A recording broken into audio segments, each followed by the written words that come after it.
Mas ramdam ang init sa kanlurang bahagi ng Central Luzon bukas kumpara ngayong araw. Base sa temperature map ng Weather Central, posibleng umabot ng 35 degrees Celsius ang temperatura sa Dagupan City. Ganyan din ang inaasahang init sa Metro Manila. Dama rin ang alinsangan sa kanlurang Visayas at Mindanao.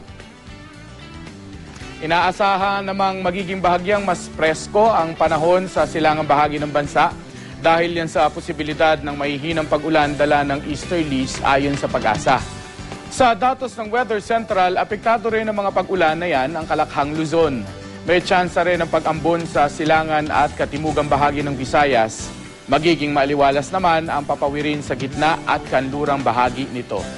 Habang kalat-kalat na ulan naman ang inaasahan sa Kalakhang Mindanao.